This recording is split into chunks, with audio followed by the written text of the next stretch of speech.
3:22 a.m. South China Sea.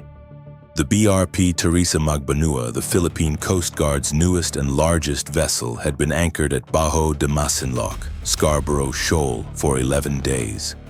Its presence was the physical expression of a Philippine government decision made 3 weeks earlier to establish a permanent Coast Guard rotation at the feature, challenging the de facto exclusion that China had maintained since 2012.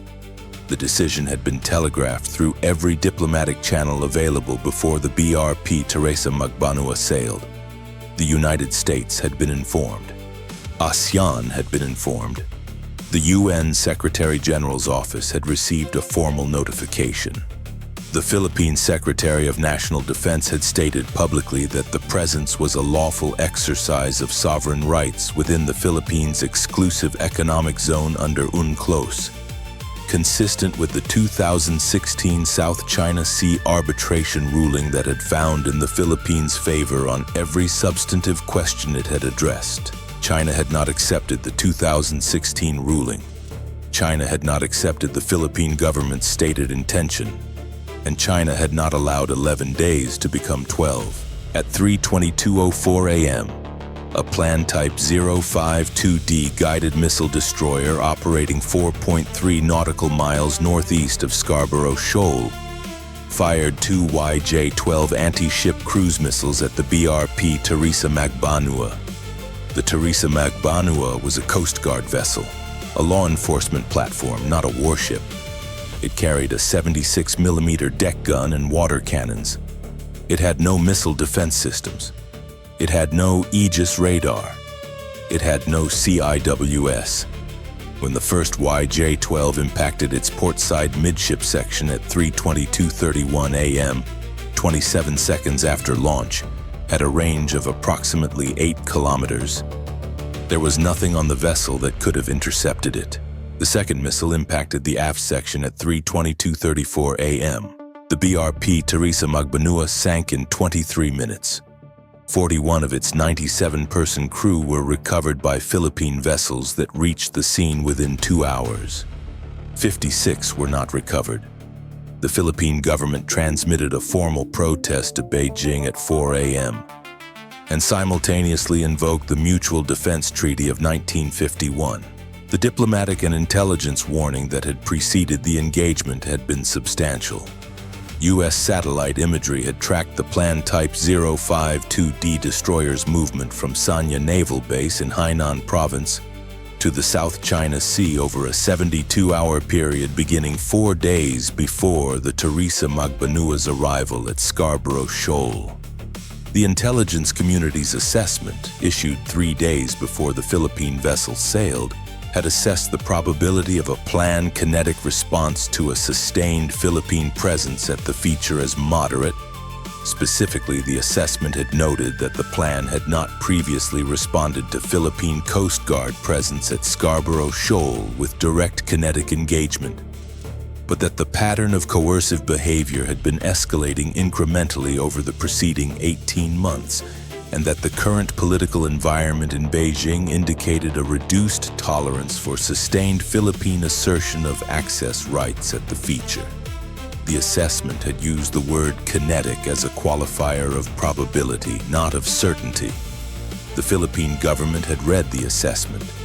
Its decision to proceed had been made with full awareness of the intelligence picture, and with the calculation that the alternative, continued acceptance of plan exclusion from a feature within the Philippines' own EEZ, was strategically unsustainable.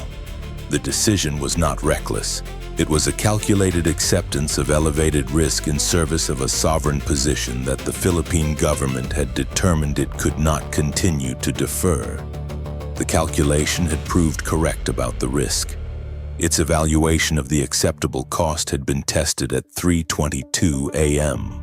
The Mutual Defense Treaty between the United States and the Philippines was 73 years old. It had been signed in the context of the Korean War and the Cold War's early architecture in the Pacific.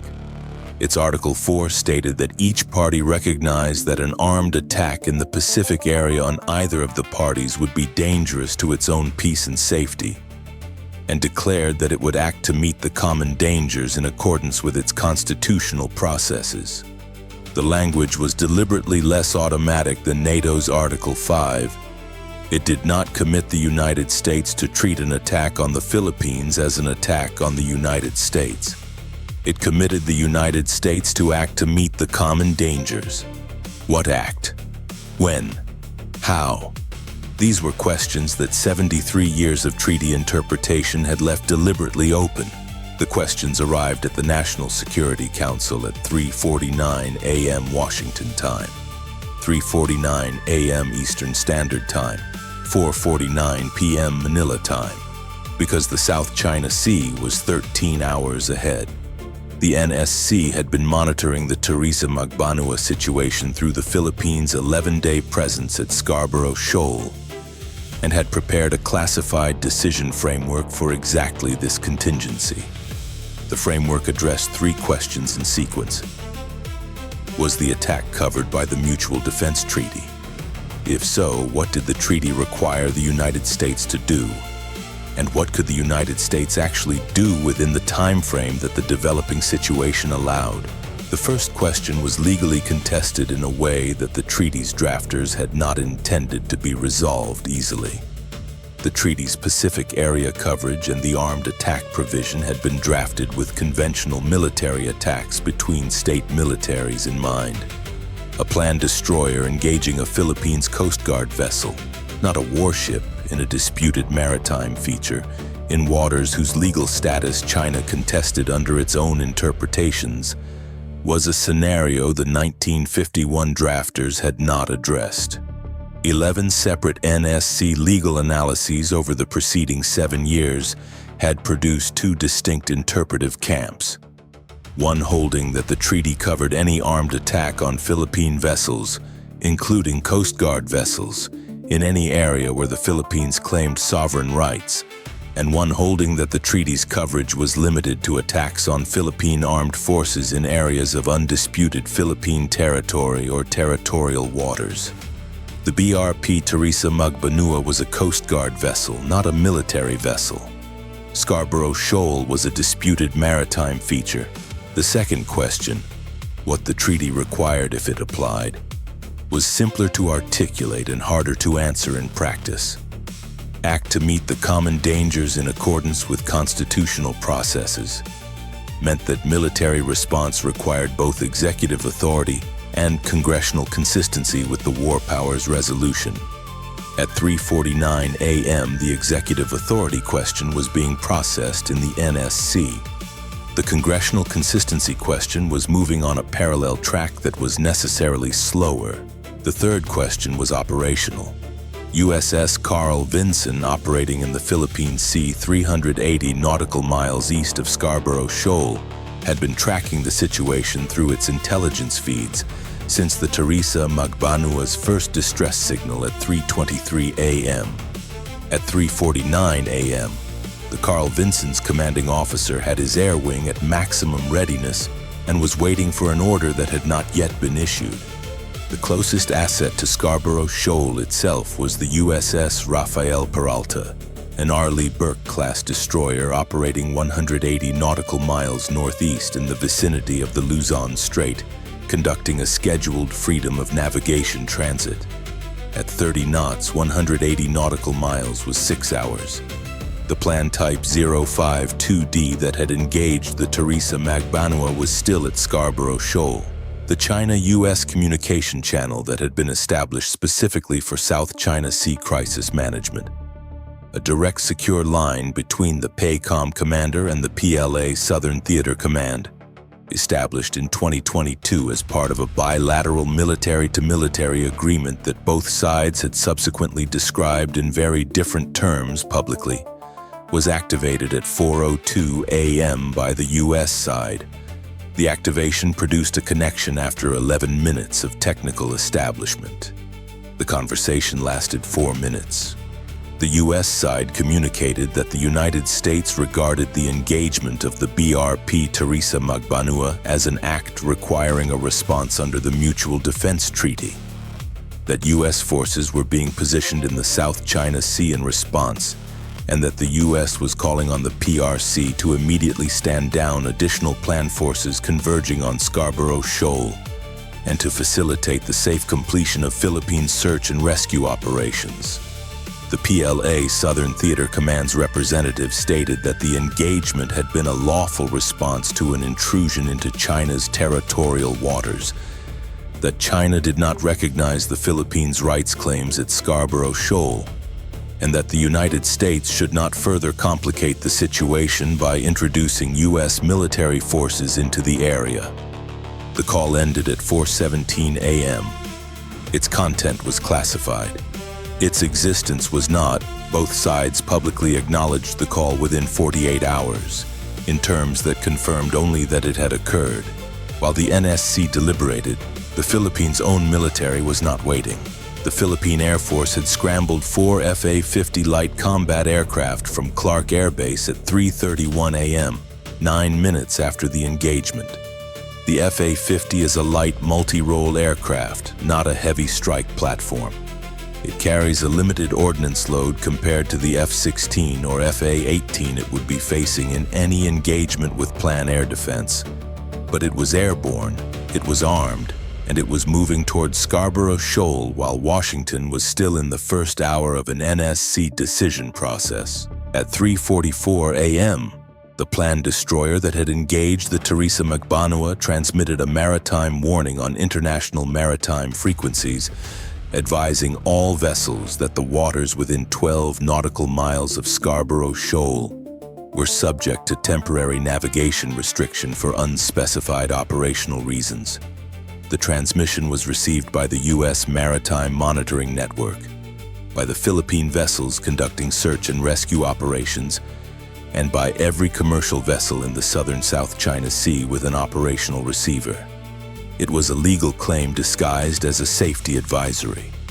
The planned destroyer was establishing a presence that conflated the immediate post-engagement environment with a broader jurisdictional assertion. The Philippine FA-50S reached the Scarborough Shoal area at 3:58 a.m. They established an orbit 20 nautical miles from the feature at an altitude of 18,000 feet. The planned destroyer's radar tracked them immediately. At 4:03 a.m., a plan type 055 destroyer that had been operating 90 nautical miles northwest began moving towards Scarborough Shoal at 22 knots. The Type 055 is a heavy surface combatant, the largest surface combatant in the plan, carrying 112 VLS cells with a mix of HHQ-9B surface-to-air missiles, YJ-18 anti-ship missiles, and CJ-100 land attack cruise missiles. Its arrival would more than double the firepower concentration at the feature. At 4:09 a.m., 47 minutes after the Teresa Magbanua sank, the NSC reached its first decision. The legal interpretation question was resolved not by choosing between the two camps but by bypassing the definitional debate entirely. The President of the United States issued a statement at 4:09 a.m., transmitted to Beijing simultaneously with its public release, stating that the United States regarded the plan's engagement of the Philippine Coast Guard vessel BRP Teresa Magbanua as an armed attack on a Philippine government vessel operating in the Philippines' exclusive economic zone as established by the 2016 South China Sea arbitration ruling, and that the United States was consulting with the Philippine government on its obligations under the Mutual Defense Treaty. The statement did not say the treaty had been triggered.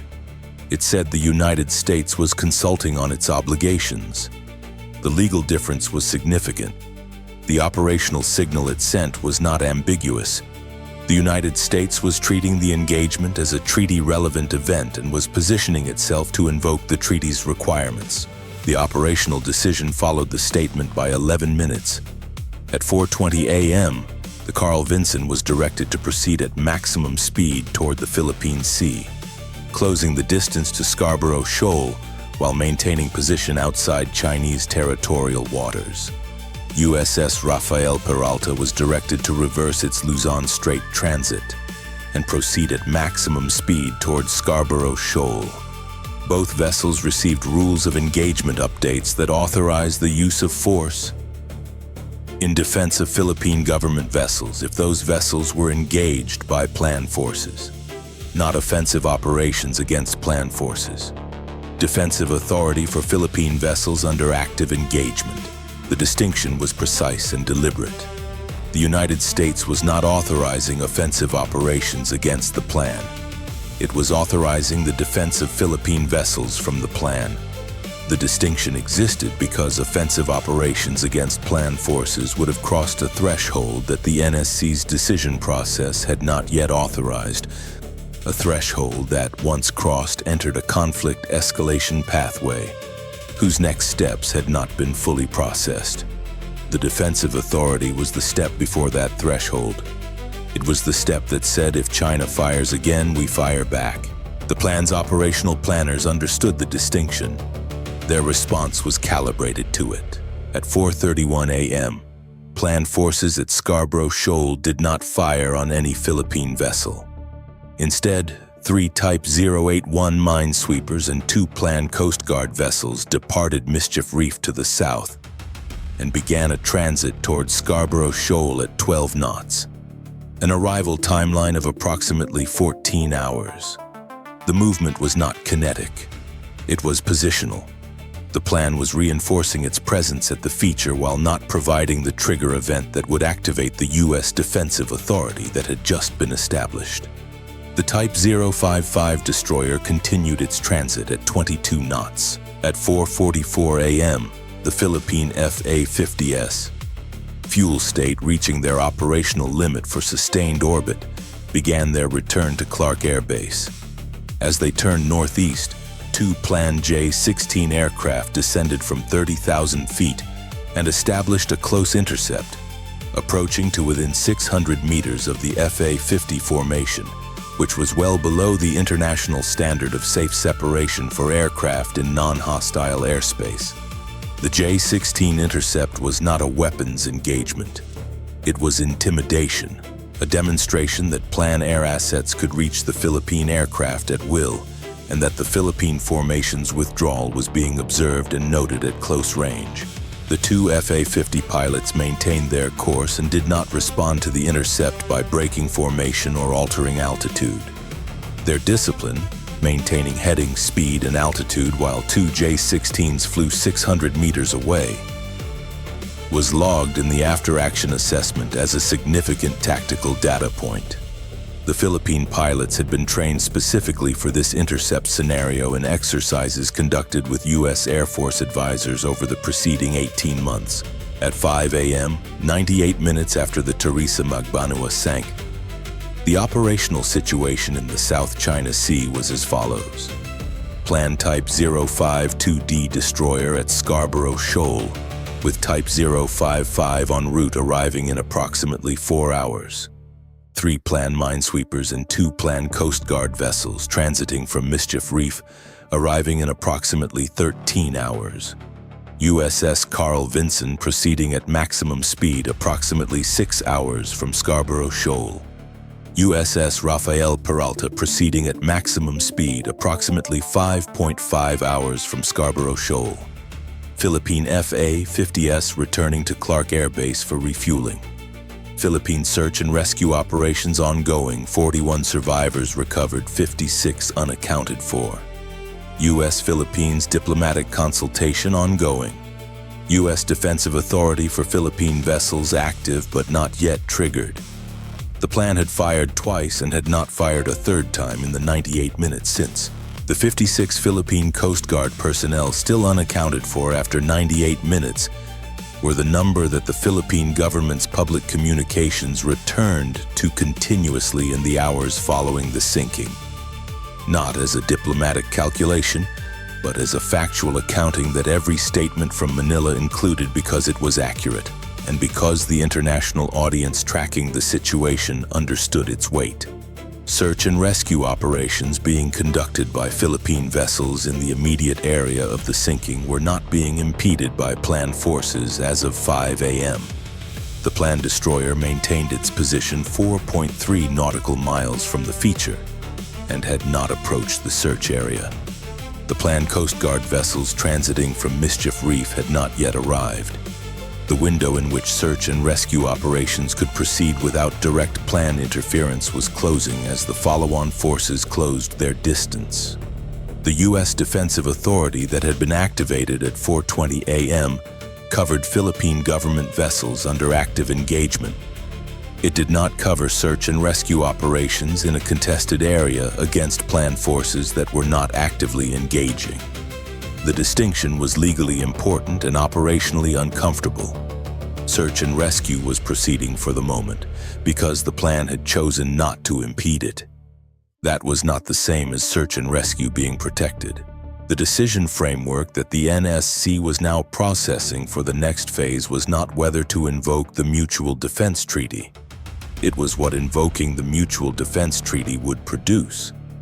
Specifically, whether a U.S. defensive presence at Scarborough Shoal would deter a second plan engagement, or accelerate an escalation that neither party had a clear off-ramp from, and whether the legal basis for that presence was sufficiently established to withstand the international and domestic scrutiny that any use of force would generate. The framework had no clean answers. The treaty's 73-year-old language had not been written to resolve the specific scenario it was now being asked to govern. The 2016 arbitration ruling had resolved the legal question and had been ignored by the party whose compliance would have made it operationally relevant. The plan was at Scarborough Shoal. The Teresa Magbanua was on the bottom. 56 Philippine Coast Guard personnel were unaccounted for in the South China Sea. The USS Carl Vinson continued at maximum speed. The Type 055 continued at 22 knots. Both were converging on a feature that neither could reach before the decisions made in Washington and Beijing in the next 4 hours determined whether their arrival would represent deterrence or the opening of something neither side had fully planned for. Time from Teresa Magbanua engagement to sinking, 23 minutes. Crew recovered 41 of 97. U.S. NSC decision to issue statement 47 minutes from sinking. U.S. Defensive Authority activation 58 minutes from sinking. USS Carl Vinson estimated time to Scarborough Shoal 6 hours from authorization. USS Rafael Peralta estimated time 5.5 hours. Plan Type 055 estimated arrival at Shoal 4 hours. Plan follow-on force estimated arrival 13 hours. MDT formal invocation under consultation. Plan second engagement none in first 98 minutes. Philippine FA-50 intercept by J-16-1 event no escalation. Campaign status active diplomatic and military convergence contested feature unresolved treaty obligations. The ASEAN response to the sinking developed faster than any comparable regional multilateral reaction in recent memory, which was to say that it developed over the following 18 hours rather than the following 18 days. By 6 a.m., Vietnam, Malaysia, and Indonesia had each transmitted formal communications to Beijing registering concern. The Philippine Foreign Minister had spoken by secure line with the U.S. Secretary of State at 4:35 a.m. and with the Japanese Foreign Minister at 4:52 a.m. Japan had offered to accelerate delivery of 2 Coast Guard vessels that were already under a bilateral transfer agreement, but whose handover had been scheduled for the following fiscal year. Australia's Prime Minister had issued a public statement at 5:30 a.m. local time, 2:30 a.m. Manila time, expressing deep concern and full support for the Philippines' sovereign rights under UNCLOS. The diplomatic response was moving faster than any of its participants could have sustained in a pre-digital communications era. What it was producing in those first 98 minutes was a record of international reaction that would be significant to every subsequent legal and diplomatic process the situation generated. But it was not producing Philippine Coast Guard personnel from the water. The Mutual Defense Treaty of 1951 had been designed for a different world. The scenario it had failed to anticipate was not a peer competitor maritime engagement in a disputed feature. It was the gap between a treaty's language and the operational reality it was being asked to govern 73 years after its drafting. a gap that every party in the South China Sea in the early morning of this particular day could see clearly, and that none of them had yet closed.